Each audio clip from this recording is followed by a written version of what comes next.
Chapter. What's up, guys? Welcome back to the Educated Barfly. My name's Leandro Dimonriva, and today we're doing another non-alcoholic cocktail, the Shirley Temple. Now, I know that some of you guys are going to be like, that's not that interesting of a drink, but to tell you the honest to God truth, A, we're doing my own little reconstruction of a Shirley Temple, and B, it is a really good drink. So the Shirley Temple has kind of an interesting history, and there is sort of a contested history about it.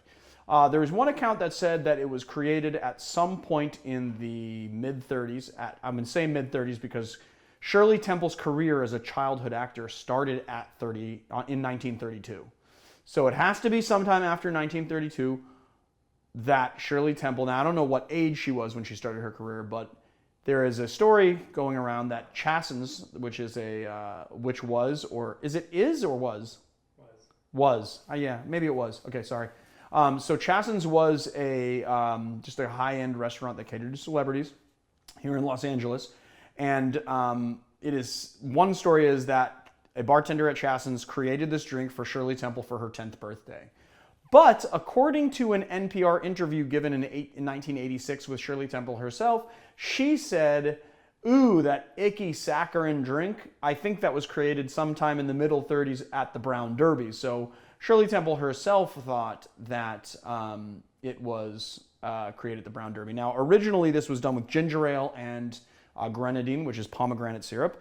But I have found that Luxardo Cherry Syrup and Mexican Sprite, we're doing that because it's regular sugar and not high fructose corn syrup, goes really well together. So this is what we're going to do. The first thing we're going to do is we're just going to add a little of the cherry syrup to the bottom of a glass.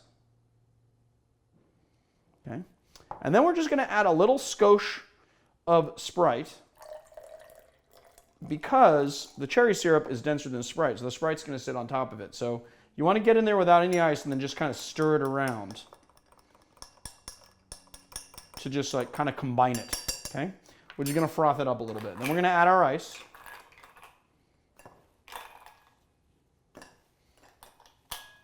And you can wait for it to settle or not. I'm not going to wait for it to settle because it's going to take forever. And then we're just going to top off the glass and add a couple cherries.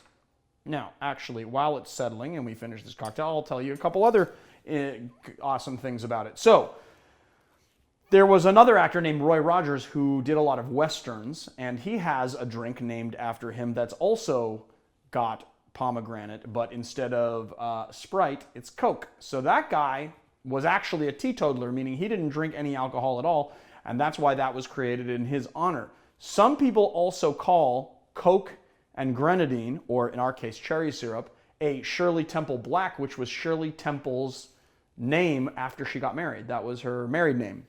All of which I think is pretty interesting. So it's kind of cool that this all dates back into like old Hollywood.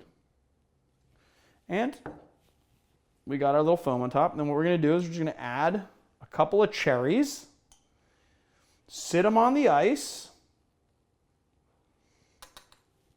or they'll fall into the glass, whatevs. And then, usually when I serve this to somebody at the bar, I go like this. It's kind of foamy. I give them the Sprite, and they can kind of top it up as they go, as they drink. I kind of feel like they earned the Sprite. But there you have it, my friends, the Shirley Temple. And as you can see, it's good that we mixed it down here because the Sprite is going to layer on top because this is still denser than that. So it's going to kind of create a layer. And I don't know, you could be like an old saloon barkeep in the Westerns and go, take the foam off if you want. Personally, I don't do that. There we go. We finally finished our drink. The Shirley Temple. All right, guys. If you like our channel, please hit like and subscribe and check us out on Patreon if you want to. Until next time, and then we'll make a cocktail with alcohol in it.